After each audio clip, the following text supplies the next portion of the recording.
globalement, c'est un champ d'énergie. Bon, et il joue un rôle, une fonction dans cette sphère-là. Bon, lorsque on prend l'exemple de la question que Nadia a posée tout à l'heure, vous avez dans cet espace la pénétration d'un autre champ. Vous avez un autre champ de conscience qu'on appelle la vie ou l'intelligence ou une particule de l'être.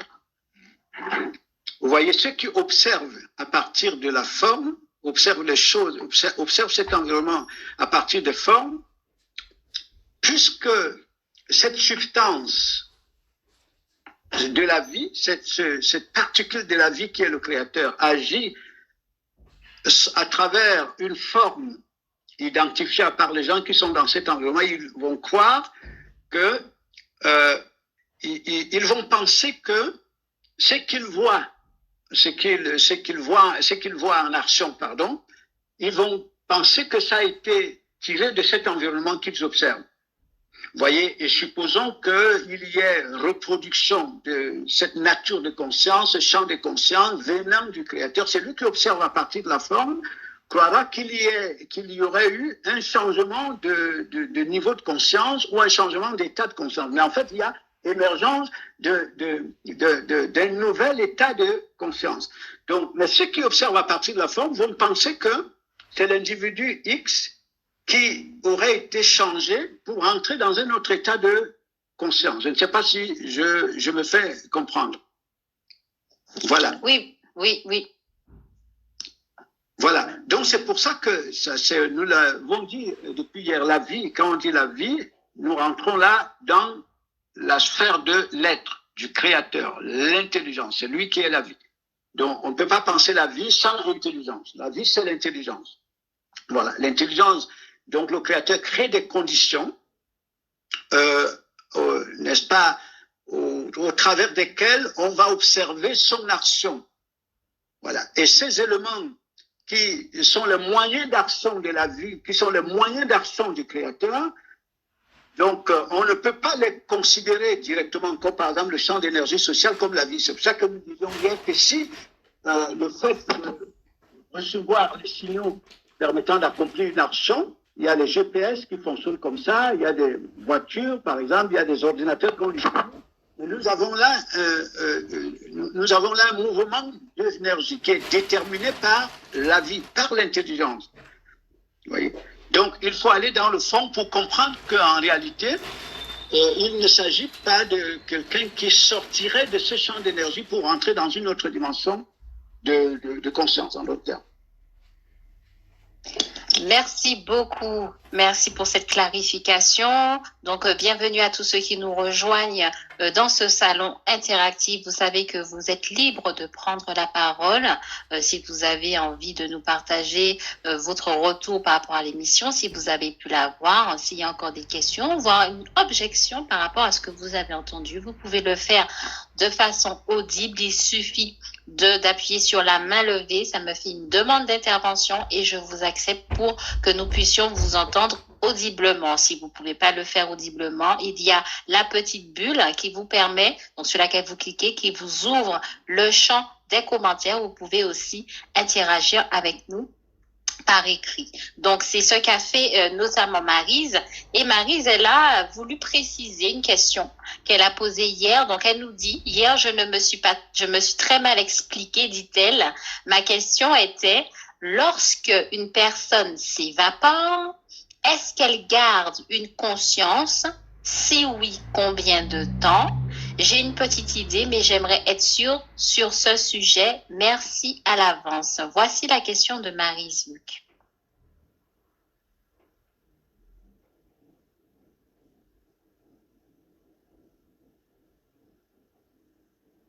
Alors, à la question de Maryse, il me semble que c'est le même fond de question qu'elle a posé hier. Donc, regardez que quand, au niveau, par exemple, de la société, la manière dont les choses fonctionnent, chacun représente chacun a une conscience, une certaine conscience de lui, qui est créée par l'environnement où il se situe. Bon, cette conscience de lui, on peut la définir comme étant une conscience de l'action. Donc, lui permet de jouer le rôle qui lui est assigné dans l'environnement où il se situe. Et lorsqu'il arrive que vous changez l'état de conscience de cet individu-là, vous changez sa fonction, vous changez son rôle. Bon, et quand cet individu arrive à s'évaporer, comme Maris le dit, justement, ce qui disparaît, c'est la conscience de son action. Vous voyez, donc il ne peut pas garder cette conscience, la conscience qui lui permettait de jouer cette fonction, de jouer ce rôle. Il ne peut pas la garder. Donc c'est justement cet état de conscience qui est artificiel, bien entendu. Hein. Donc c'est ça qui s'évapore, c'est ça qui disparaît. Nous parlions hier, nous disions hier que cela ne s'appelle pas la mort, c'est-à-dire une cessation, entre guillemets, une cessation d'être, dans le sens du fait que cette portion d'énergie confinée, qu'elle cesse d'être. Donc, il y a simplement un changement, il y a un changement cyclique. Vous voyez, donc cette portion d'énergie, en réalité, est sortie de son conditionnement, si on peut dire comme ça, pour entrer dans la source ou dans la source ou la matrice, elle a été tirée. Donc, la conscience qui lui permettait de jouer ce rôle dans cet environnement donné, elle n'est plus. Tout à fait. J'espère que cette réponse va permettre à Maryse de davantage trouver éclaircissement par rapport à cette interrogation. Et ce qui me revient... Puis, oui, vas-y. J'aimerais préciser quelque chose parce que par rapport à un peu quelques exemples de ce que l'on peut appeler ici la conscience de l'action, par exemple. Voilà. C'est-à-dire que lorsque vous avez des besoins, des désirs, vous les ressentez, par exemple. Ça fait partie de ce que l'on peut appeler ici un état de conscience. Vous êtes conscient des besoins que vous avez, vous êtes conscient des désirs que vous avez, vous êtes conscient des projets que vous avez. Mais ces désirs ou projets qui ne sont créés en réalité que par l'environnement où vous vous situez. C'est l'environnement qui crée cet état de conscience. Et la conscience du besoin que vous avez va déterminer votre action en ce moment-là. Bon, et tout le monde sait très bien, quelque part, dans un livre, il est dit que lorsqu'il y a évaporation, c'est-à-dire que vous changez de forme, donc cette énergie que vous êtes change de forme pour entrer, par exemple, dans la source, il n'y a plus cette conscience. C'est pour ça qu'un tel individu, vous ne pouvez plus le voir se préoccuper des besoins créés par l'environnement social, de s'angoisser, ou alors de s'inquiéter de quoi que ce soit, parce qu'il est sorti effectivement de ce champ de conscience qui lui permettait de jouer une fonction donnée. Merci pour l'approfondissement de cette notion de conscience relative à une fonction donnée. Par rapport aussi à ce point, d'ailleurs, que tu as bien fait de compléter, d'approfondir, en fait, est-ce qu'on ne peut pas dire que derrière, pour vraiment percevoir ces choses, tout va dépendre finalement de l'idée de soi, l'idée que l'on a de soi, finalement, cette conscience relative à ce que l'on appelle soi. Et effectivement, si cette conscience, elle est par définition le conditionnement, et donc le conditionnement à cette dimension de mort biologique, effectivement, on va avoir cette conscience, cette perception que tout s'arrête une fois que cette dimension physique dont on est conscient ne joue plus sa fonction. Alors que si la conscience de soi, elle est dans le réel, donc dans cette fameuse source dont tu parles, qui assimile donc des fonctions relatives à chaque élément qui vont être mis en mouvement dans un but bien précis, la perception est tout autre. C'est pour ça, il me semble aussi que tu insistais notamment hier pour dire que ce n'est pas pour nier le phénomène observable, mais tout va dépendre finalement de ce que l'on est et donc de l'interprétation qu'on va en faire. C'est ça. Aussi, il y avait un autre point qui me venait par rapport à la question de Maryse, c'est aussi dans cette conscience peut-être qui est encore dans la dimension consciente au niveau du conditionnement, quand parfois on se pose la question d'une, entre guillemets, vie après la mort ou d'une persistance de conscience après la mort. Est-ce que peut-être, de façon sous-entendue, il n'y a pas on se questionne pas quant au fait si on aura la même conscience de soi, c'est-à-dire quand je dis est-ce que ma conscience va demeurer même quand le corps va se dégrader? Donc quand je dis est-ce que ma conscience va continuer quand mon corps va se dégrader, c'est que est-ce qu'on sera toujours le même je qui va qui s'exprimait lorsqu'il était sous cette forme visible ou une fonction? Est-ce que c'est ce même niveau de conscience qui va s'exprimer après? Est-ce que je serai toujours, entre guillemets, Angeline, même après? Et j'ai l'impression que souvent, il y a ça qui est un petit peu sous-entendu derrière. Est-ce que tu peux un petit peu clarifier ce point-là? Bon, je pense que c'est justement ce point-là que j'avais touché tout à l'heure au départ, parce que souvent, je disais, la conscience que l'on croit avoir de soi est une fonction de l'environnement dont il est la représentation. Je parle surtout de l'environnement social, ce champ d'énergie sociale. Donc c'est lui qui s'exprime au travers de ce que l'on croit avoir de lui comme conscience. C'est-à-dire quand je dis moi à Angeline, cette conscience illusoire que j'ai de moi comme une individualité, elle vient de l'environnement social. Et donc, c'est d'ailleurs pour cette raison que souvent, lorsqu'il y a modification du champ d'énergie sociale globalement, on a l'impression, en fait, c'est d'ailleurs ce qui se passe, c'est que forcément l'individu ne se pense plus forcément de la même façon. Il y a les émotions qui changent, il y a les humeurs qui changent, il y a des fois ce que l'individu perçoit qui change. Vous voyez, donc ce qui montre que la conscience que l'individu croit avoir de lui, à partir de laquelle se définit beaucoup de phénomènes, la perception, les émotions, les humeurs, c'est pas lui. C'est-à-dire c'est l'environnement social. Vous voyez donc, naturellement, lorsque la fonction jouée par cet environnement au travers de l'individu, lorsque l'individu change donc de fonction, ou on peut dire il change de forme, cette conscience qui lui a été donnée encore une fois, c'est-à-dire la conscience qui lui permettait, bien sûr par l'environnement, de jouer le rôle, elle n'est plus, elle s'évapore. Justement, elle s'évapore. Tout à fait, tout à fait. De toute façon, c'est au fur et à mesure, je pense que au niveau de l'élargissement de la compréhension, déjà il y a une nature de compréhension qui doit pouvoir comprendre ces choses, et c'est au fur et à mesure que l'on rentre dans la perception. Maintenant, moi, ce qui m'a permis de vraiment bien préciser les choses, c'est cette notion de conscience relative à une fonction. Voilà. Donc, si on est dans un conditionnement social, il est sûr que le niveau de conscience de soi et donc de l'environnement ne peut pas aller au-delà de ce que finalement la vie qui a créé cette conscience permet. Maintenant, effectivement, dans la vie, c'est l'intelligence, donc il y a une claire perception de toutes ces choses. Donc, il n'y a plus finalement de questionnement. Alors, je relais une question. Donc, nous avons Thomas Stéphane Guémaïvier qui nous a rejoint et qui pose, je pense, des questions.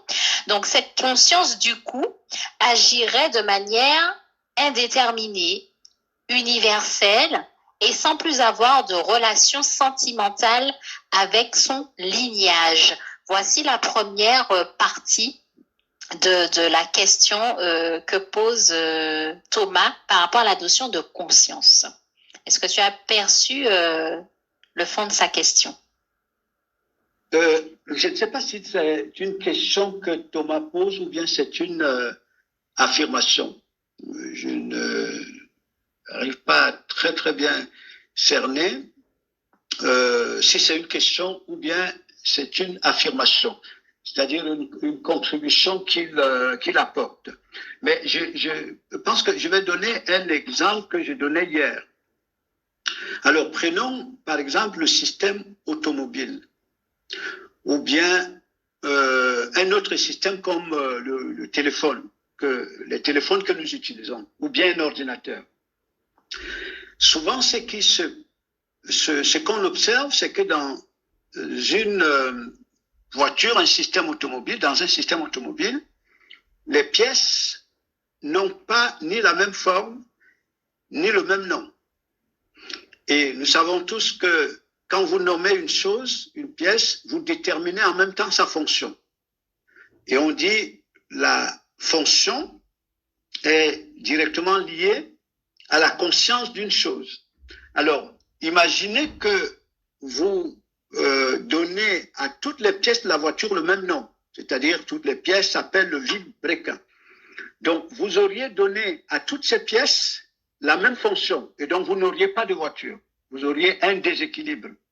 Mais qu'est-ce qui repartit les fonctions à chaque pièce? Mais c'est l'ingénieur. C'est lui qui est la conscience, qui crée les conditions permettant à chaque pièce de jouer son rôle. Donc, si vous allez suivre à la racine, vous allez voir que c'est l'ingénieur qui agit au travers de toutes ces pièces, sans toutefois confondre les pièces avec l'ingénieur. Vous voyez, donc c'est de cette manière-là qu'il y a une sorte d'harmonisation de l'univers, et puis au-delà de l'univers comme un espace de loi naturelle, vous allez avoir dedans ce qu'on appelle la société, qui elle-même est un système. Et chaque pièce dedans représente une fonction, un rôle, mais derrière, si vous rentrez à la base, vous verrez qu'il y a la conscience unique, il y a l'intelligence, il y a la vie. C'est elle qui va repartir les fonctions, les rôles que chacune des pièces doit jouer. C'est-à-dire, ça ne veut pas dire qu'il y aura 1000 consciences ou 1 milliard de consciences. Vous avez la conscience unique.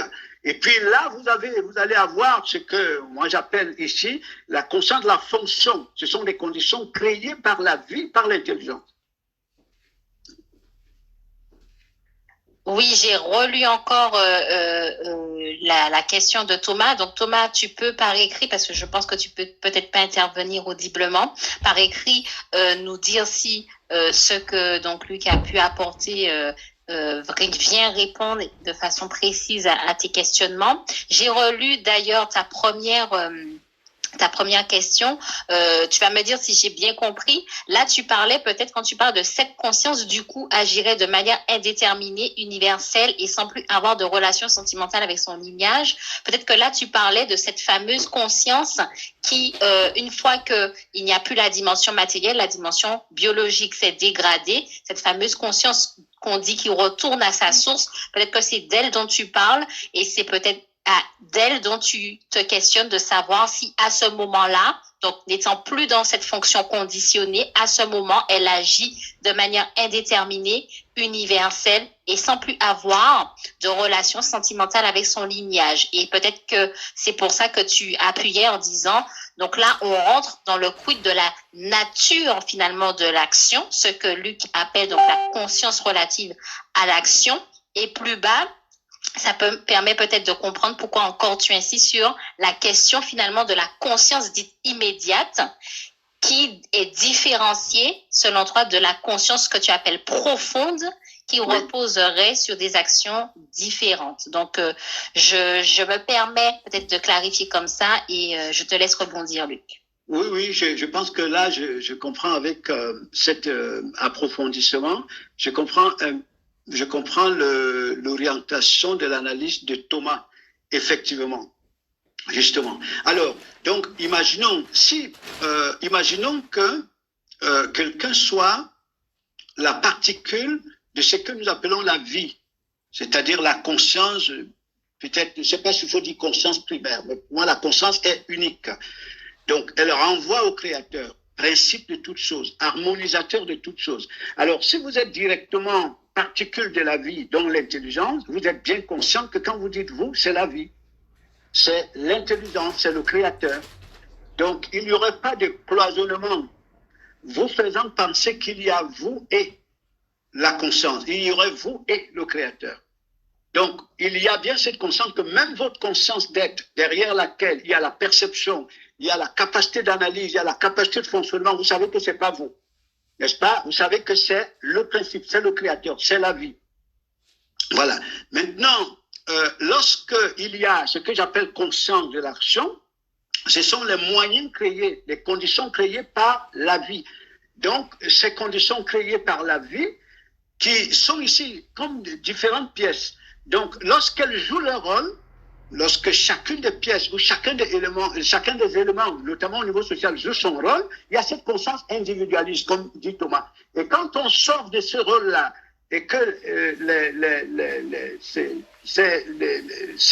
comment dirais-je, cet individu rentre dans la matrice où les éléments ont été tirés pour le faire, effectivement, il sort de cette conscience individuelle. Il rentre dans ce que Thomas appelle ici la conscience profonde, ou alors conscience universelle. Mais il arrive même pendant que, au niveau social, bien entendu, les uns et les autres jouent leur rôle, il y a des gens qui représentent une dimension de conscience profonde ou une conscience, par exemple, universelle. Ils ont une dimension, ils savent bien que quand ils disent eux, ça renvoie à cette source d'énergie sociale. Vous voyez, et ils savent qu'ils jouent une fonction, comme ils sont comme la projection de cette source d'énergie sociale. C'est une question de niveau de représentation de la conscience, qu'on peut appeler conscience sociale ou conscience universelle.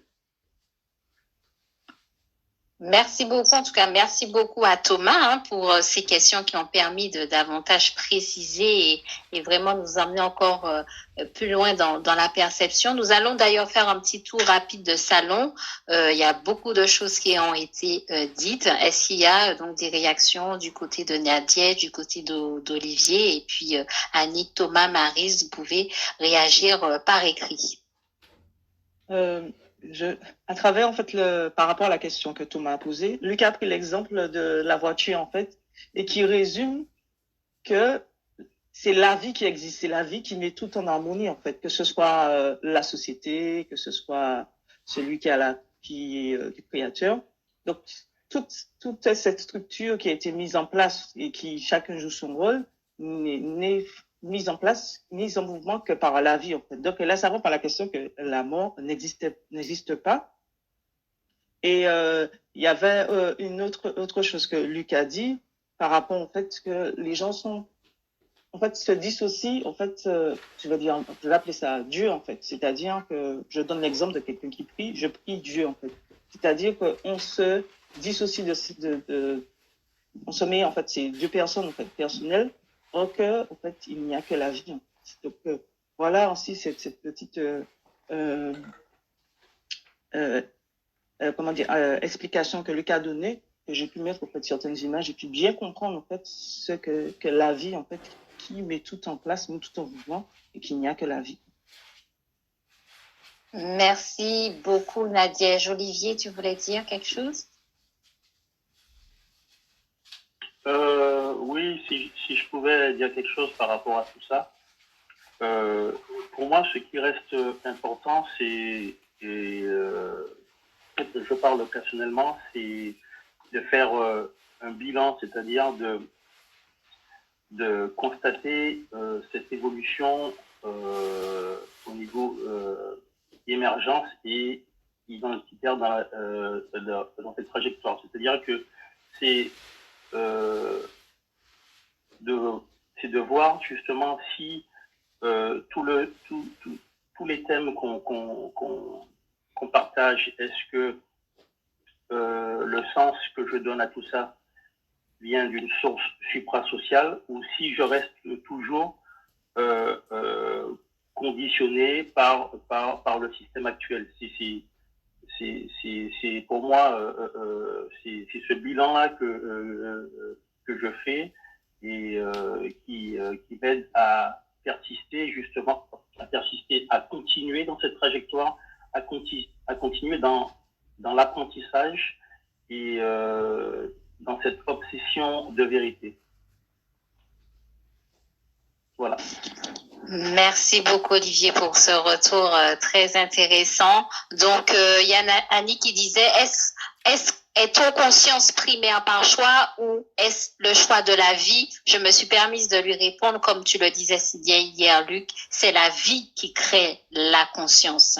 Voilà, je ne sais pas si par rapport à cela, tu voudrais quand même dire quelques mots à Annick. Et puis ensuite, moi, il y avait quelque chose qui me venait à la pensée que je voulais vous partager avant de clôturer. Est-ce que tu veux rebondir par rapport à cette question d'Annick?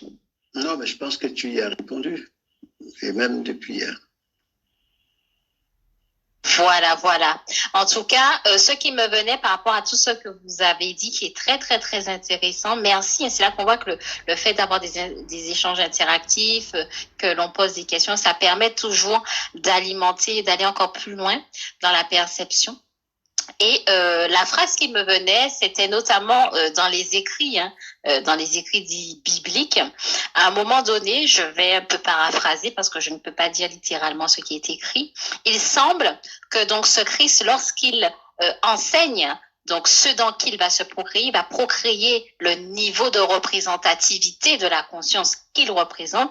Il leur dit, pour le moment, vous vous posez des questions, mais à un moment, quand vous serez amené dans la dimension de regard et de perception que je suis et que je vous transmets, alors vous comprendrez, vous connaîtrez tout. Finalement, vous comprendrez comme je comprends aujourd'hui. Donc, c'est un petit peu ce qui me venait, ce que j'entendais à travers tous ces échanges. Et donc, effectivement, comme tu dis, ce diagnostic identitaire, à un instant, lorsqu'il y a questionnement, lorsqu'il y a crise de représentativité au niveau de la séparation, ça permet de faire un bilan identitaire qui n'aurait pas pu être possible sans une lumière, sans un regard ascendant qui met la lumière dessus. Donc, il y a cette reconnaissance, cette gratitude pour cette lumière. Et bien sûr, l'action de la lumière, comme elle est, c'est la vie. Il y a cette grande capacité de pouvoir en transmettre, procréer le regard qu'elle est. Et donc, au fur et à mesure, si c'est vraiment la vie, n'est-ce pas, si c'est vraiment la vie qui se procrée, mais on arrive à cette dimension où il y a un moment, il y a plus de, entre guillemets, il y a plus de questionnement, mais il y a un élargissement de regard infinitésimal. Voilà. Donc voici comment moi je pourrais un petit peu conclure. Je ne sais pas si Luc, tu voudrais donner un mot de la fin pour ces moments d'échange. Non, c'est tout bon. Et ce que je peux, comme Thomas est là, je pense que c'est bien du Thomas que je connais qu'il s'agit. Juste lui dire que ça fait un moment justement que je voulais chercher à établir un contact avec lui. Donc s'il peut faire en sorte que on s'appelle, ça serait bien. Et d'ailleurs, je n'avais pas regardé la partie commentaire parce que non, Thomas, il a encore des éléments. Une dernière question, dit-il. Nos actions quotidiennes sont causées par la conscience. Mais qu'est-ce qui justifie alors les contradictions d'actions entraînant le chaos? Il parle du tumulte et de la destruction du genre humain. Voici la dernière question que Thomas a d'ailleurs à te poser. Voilà. Ah, en fait, ça c'est une question assez intéressante, mais donc je pense que nous ne l'aborderons pas en profondeur présentement. Donc j'aurai certainement le temps d'en discuter avec Thomas en aparté. Maintenant, la question du chaos ou pas chaos dépend du champ d'observation à partir duquel on analyse des situations. Généralement, ce qu'on va appeler désordre, parce que ça rentre dans la conception du bien et du mal, donc qui va dépendre effectivement du champ on pourrait dire champ de conscience ou champ d'observation, à partir duquel on observe certaines situations et on les analyse. Bon, et il y en a ceux qui sont à des dimensions beaucoup plus avancées, par exemple, parlant du fonctionnement actuellement de la société, qui lorsqu'ils posent leurs actes, ces actes sont conditionnés ou alors déterminés par un but à atteindre. Ce qui le préoccupe, c'est le but qu'il a à atteindre, c'est le rôle qu'il a à jouer. Et puis il estime que le rôle, le but qu'il a à atteindre, il reçoit cet ordre-là, ce qu'il peut concevoir comme son divin. Bien sûr, là, dedans, ayant un intérêt. Bon. Et quelqu'un d'autre qui observe cette action et qui n'est pas dans le même champ d'observation que la personne, il va observer un désordre. Vous voyez, donc il y aura un décalage d'appréciation. Et ce décalage d'appréciation permet à chacun, à l'un et à l'autre, de jouer exactement son rôle, sa fonction. Maintenant, le plus important, c'est d'observer tout ce mouvement-là. Il faut l'observer à partir de ce que nous appellerons ici principe organisateur et harmonisateur. Donc, on va observer tout ce mouvement globalement. On va avoir une vision globale, une vision quantique, voir que chacune des pièces, chacune des pièces, selon le rôle qui lui est assigné, est-ce que ça participe à atteindre un objectif qui est unique? Cet objectif qui est établi par celui qui coordonne tout, qui détermine le mouvement de tout. C'est à partir de là, on va avoir aussi une autre appréciation des choses. Voilà, très intéressant, toujours dans cette notion d'appréciation des choses, conscience relative, c'est cette conscience relative qui voit, qui observe et qui donne un nom, qui définit ce qu'elle voit, mais ce n'est pas forcément finalement la réalité. Chacun exprime finalement le niveau de perception accordé à la conscience. Il y a Olivier qui disait l'ordre dans le chaos, order by chaos, là où certains voient le chaos, d'autres voient l'ordre. Donc, c'est très, très, très intéressant. Merci en tout cas à vous tous pour ces échanges toujours, en tout cas pour moi, très riches, très, très agréables. Et donc, on se donne rendez-vous la semaine prochaine déjà pour un thème. Il y a un thème déjà tout de suite qui me monte en tête parce que personnellement, plus j'entends ces choses, plus je me dis qu'en fait, le doute, la peur, s'estompent, disparaissent et on entre plutôt dans une confiance. On a cette capacité de faire confiance à cette intelligence, cette sagesse organisatrice parce que on sait que c'est elle et on sait en fait, on apprécie la personnalité, l'intention de cette conscience, de cette intelligence qui agit à travers tout et là on rentre dans la confiance. Donc, c'est ce mot qui me vient et peut-être qui sera peut-être autour de nos échanges dès samedi prochain que nous pourrons approfondir. En tout cas, merci beaucoup à tous. Très bonne fin de journée et puis on se dit à très vite pour de nouveaux échanges. Au revoir. Au revoir.